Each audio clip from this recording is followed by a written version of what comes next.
If you've always been remembered, if no one ever forgot your birthday, you might not need this story.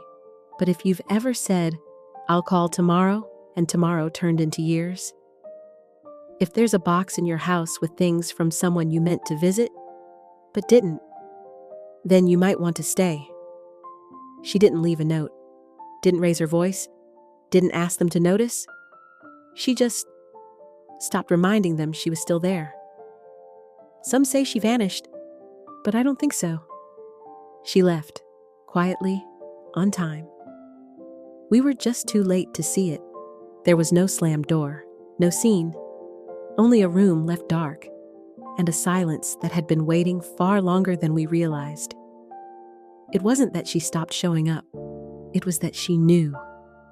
No one was counting. If you've ever given so much, so gently, that you disappeared into the walls, then maybe this isn't a story about her. Maybe it's about you, and the letter you didn't know was meant for you until she was already gone. Elaine didn't say anything cruel. That would have been easier. Instead, she spoke in gentle shifts, the kind that make you second-guess your own memory. It started with the family dinner calendar. I used to be on the recurring email list. One month, I just wasn't. I checked spam. Nothing. I asked once. She said, "Oh, I thought you'd want more quiet nights." I didn't argue. It reminded me of something Walter once did. He forgot to pick me up after a routine clinic visit. Nothing serious, just a cold afternoon, a thin coat, and 42 minutes on the curb. When he finally pulled up, breathless and sorry, I smiled and said, "No worries." But that was when I stopped waiting out loud. Some silences don't begin with anger. They begin with coats too thin and someone arriving just a little too late. The Sunday bulletin at church had the Lovell family listed for flower donations. It used to be Beatrice and Walter Lovell. I stared at that line longer than I should have. I offered to help with Miriam's college applications. Elaine smiled politely and said, "Miriam's working with a counselor, Mom. It's all online now." I nodded. Still, I printed out a list of scholarships I'd researched and dropped them off in an envelope with Miriam's name written in cursive. It came back untouched, tucked in a bag with other papers they didn't need. A week later, I emailed the college office, just to ask about deadlines. The reply came quick, automated. "We can only respond to inquiries from the authorized guardian on file." I stared at the screen. Authorized. I don't remember when I stopped being one. Maybe I never officially was. The worst moment wasn't loud. It was a phone call. I dialed their house line one afternoon to confirm an insurance notice I'd received by mistake. Someone picked up. "Hello?" "Hi, it's Grandma." A pause. "Which one?" My mouth stayed open, but nothing came out. Then Elaine's voice came in the background, laughing at something unrelated. The phone disconnected. Maybe accidental. Maybe not. That's when I started noticing the small things more clearly. Like the recipe cards I lent Miriam, never returned. The floral apron she once said she loved, folded wrong in the laundry basket as if someone else wore it now. My name was vanishing, not violently, but like steam. I once brought a small box to Miriam's birthday dinner. Inside was a delicate paperweight. Walter had gifted it to me on our 30th anniversary. I wrapped it in gold foil, still faintly creased with his handwriting on the inside flap. I watched her open it. "Oh, thanks, Grandma," she said, setting it aside for a bigger gift. One with a bow. Elaine once told me, years ago, "You always had your own rhythm, Mom. I just didn't want to interrupt it." I thought that was kindness. I see now, it was separation dressed up as respect. That rhythm? It was just me learning how to fill silence. And then, the voicemail. "Hey, Mom, Just touching base. We're heading upstate for a few days. Didn't think you'd want the drive. Hope you're enjoying the quiet. Enjoying the quiet. That's what they thought I wanted. I didn't call back. That night, I stood in my kitchen, holding the gold foil from the gift wrap. The part with Walter's handwriting had been crumpled. I smoothed it out, put it in the drawer with the birthday cards no one opened. Then I turned off the lights. I disappeared from the picture, and they stopped looking for me in the frame. Some days, I left the house key in the front door on purpose, just to see if anyone would notice. No one did. Once, it stayed out overnight. It rained. The key was still there in the morning, untouched. Cold, like it hadn't been needed in a long time. I boiled water as usual, set out 2 cups, out of habit, then I put one away. I didn't drink mine either. I just watched the steam disappear. The house didn't feel sad. It felt unoccupied, like an exhibit of what used to be. I turned on music once, Walter's favorite jazz record. The saxophone we used to dance to. It didn't sound warm anymore, it echoed. One afternoon, I found an old receipt folded between pages of a gardening book. Walter's handwriting on the top, door hinge. So it stopped sticking. I remembered teasing him about his obsession with fixing things. He had said, everything deserves to open right. That door still sticks. I never fixed it. Sometimes I spoke aloud to no one. Do I have eggs? Where's my scarf? I even laughed at my own jokes, because silence, when left too long, becomes a kind of dust. Pain doesn't announce itself. It accumulates, like laundry that never fully dries. I used to think the forgetting happened quietly, but now I wonder, maybe I was being erased on purpose. Miriam's name used to be on a yellow post-it on the fridge. Walter wrote it the morning she was born. Miriam Grace Lovell, 6 pounds 10 ounces, loud lungs. When the new fridge came, Elaine cleaned everything. The post-it disappeared. No one asked where it went. I didn't either. But it had been there for 18 years.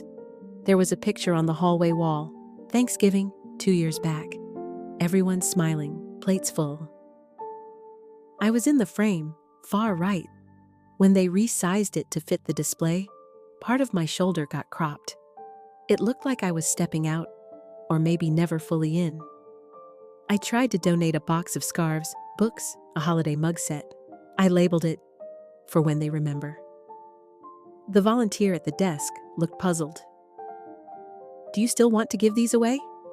I paused, then said, no, not yet. I took the box home. Later, I crossed out the label, wrote, just in case someone comes looking. That night, I sat with a mug of cold tea, the kind Walter used to brew. I whispered, I'm still here. No one answered, not even the room. The first time I noticed, it wasn't loud, just a small thing. The wedding invitation arrived, soft cream envelope, gold trim, elegant as always. I flipped it open slowly. Miriam's name was there, of course. So was Elaine's husband, even the name of the string quartet, but not mine, not Grandma Beatrice, not anywhere. I read it 3 times, thinking maybe I missed it. Then once more, out loud. My name never showed up, not even on the back. I didn't cry. I just stood still for a long time, staring at the dining room wall. The same place Walter once hung the anniversary clock. It's still there, ticking. But the sound has faded. Or maybe I stopped listening. That evening, I opened the drawer under the microwave. The one where I keep old receipts, printer paper, expired coupons. I found a blank sheet and started typing. Nothing grand, just a few thoughts. I hope you're well. I saw the invitation. Number, I know it's your day. I'm not asking to be included. Number, I've always loved watching you from the edge of the room. Number, delete, delete, delete. I typed a full page, then erased it. then another. I printed one draft just to see how it felt in my hands. The ink smudged at the bottom like it was sweating. I didn't sign it. I folded it unevenly and left it in the drawer beneath the spare keys. 3 days passed. I didn't tell anyone. Not Miriam. Not Elaine. I cooked, watered the plants, called in my prescription. Normal things. But the drawer felt heavier every time I walked past it. The second letter came one morning when the sky was dull, and I couldn't remember what day it was. I sat down again, turned on the printer, and typed slower this time. I was quiet to see if anyone would ask, but 3 years passed, and no one did.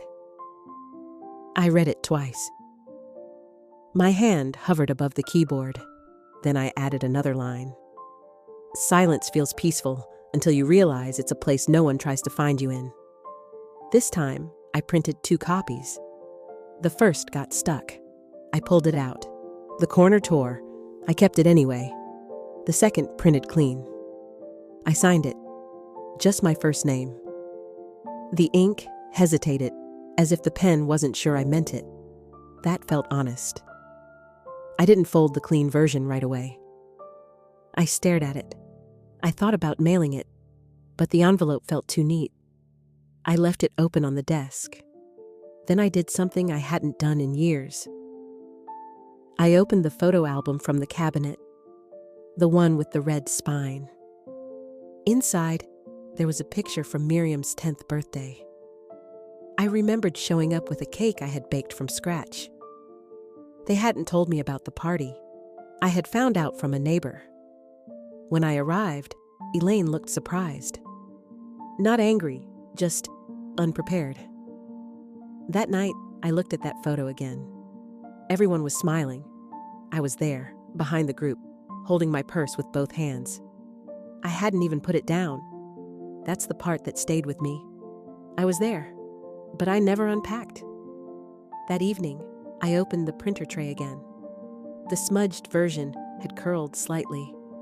I thought about throwing it away. Then I stopped myself. That torn edge?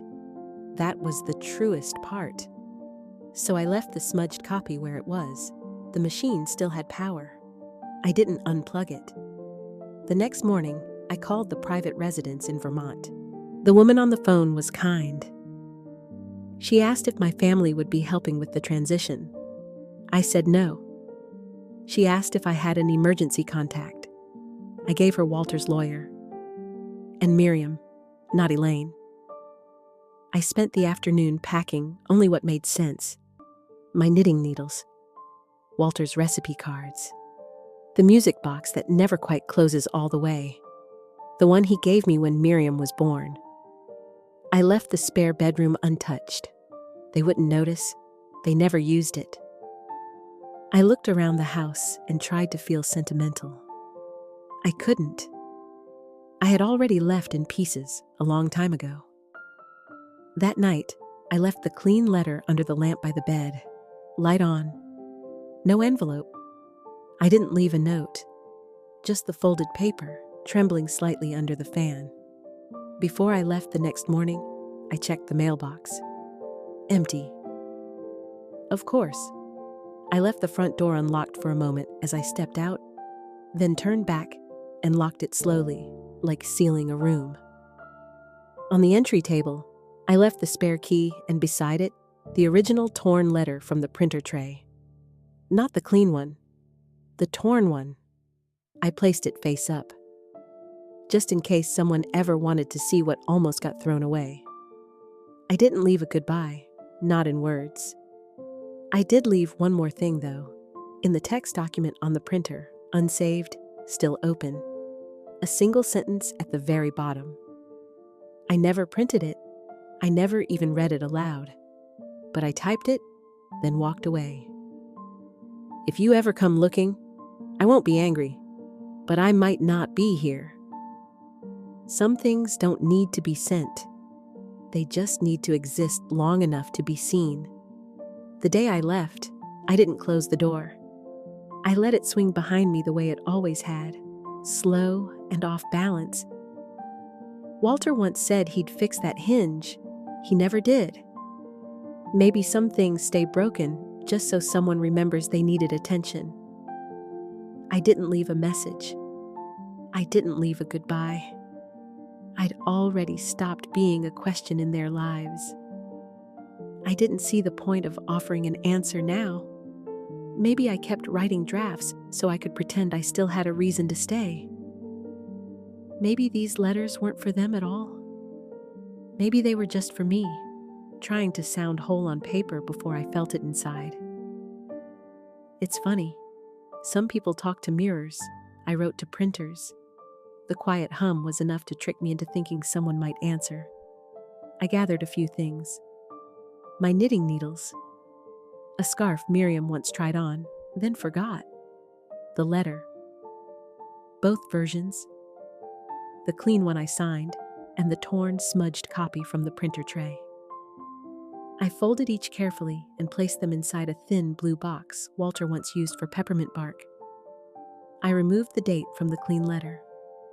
I left the signature. Between the two papers, I slid a note. It read, "If you're reading this, I'm not sure who you are." I left the box in the hallway closet, not hidden, but not announced either. My phone still worked. I didn't block anyone. I just stopped answering unknown numbers. If they ever call, they'll have to wonder if it was me who didn't pick up, or if they waited too long to try. On the hallway mirror, I once taped a note. Things Mama keeps track of. Underneath, I had listed birthdays, favorite pies, arguments I should have had last winter. I crossed off the third line. This week, I crossed off the rest. Then I peeled the note down and folded it into my coat pocket.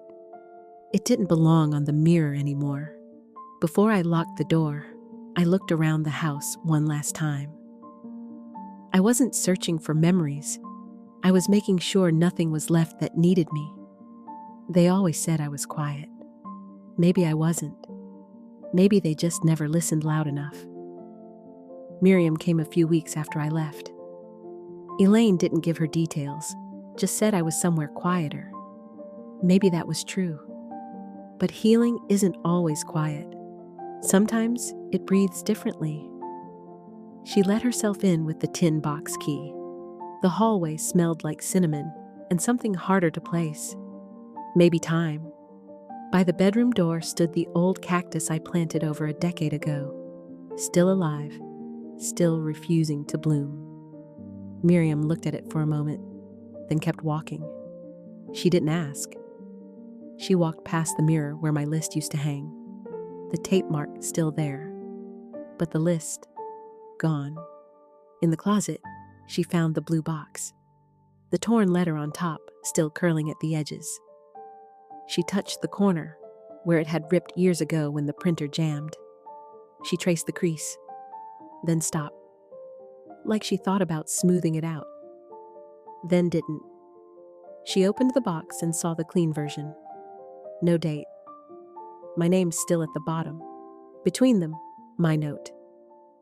If you're reading this, I'm not sure who you are. She sat down on the hallway bench. The light from the window touched her shoes. She looked around like the house might answer her. She whispered, "Grandma," and stopped, like she wasn't sure I'd ever been listening. Or maybe she was afraid I had. She stayed, walked the kitchen, opened the battery drawer, closed it again. Her fingers hovered where the mug hooks used to hang. In the bedroom, the air still remembered how breath once moved. Silence holds shapes if you let it. Before she left, she slipped something into the box. A folded page. I found it days later. The paper had smudged in the corner. Her ink had run, maybe from her hands, maybe from her breath. I could only read the last line. Maybe I saw it, or maybe I just finally looked. No name, no explanation. I didn't cry. I didn't call. I folded the page back and placed it under the lamp. I turned the light on. Not because I needed to reread it, but because something seen deserves to stay illuminated, at least for a little while. Some wounds don't close when explained. Some don't need answers, and it's not always the finder who needs healing. Sometimes it's the one who forgot where they left you. Maybe someone left you something too. Not a gift, not an apology, just a silence you never took the time to open. Maybe you were supposed to find it in a drawer between receipts and expired coupons, or taped under the old spice tin, or folded into the crease of a quiet afternoon when you felt something missing but couldn't name it. Not all letters are written. Not all goodbyes sound like doors closing. Sometimes they feel like lights left off in rooms you forgot to enter. If this story felt like it was meant for you, even if no one ever said your name, keep that. You don't have to write back. You don't have to explain why you remembered her just now, or why your hands went cold when the silence stretched too long. Just don't pretend you didn't feel it. If you've ever written something you never sent, what stopped you? Some stories don't want to be told. They just want to be heard by the one who was late but finally listened. Maybe someone wrote you a letter they never sent. Would you have read it if it came too late? You don't need to reply. Just don't pretend the letter never existed. Some stories don't end, they wait, like torn letters left where only the right silence can find them.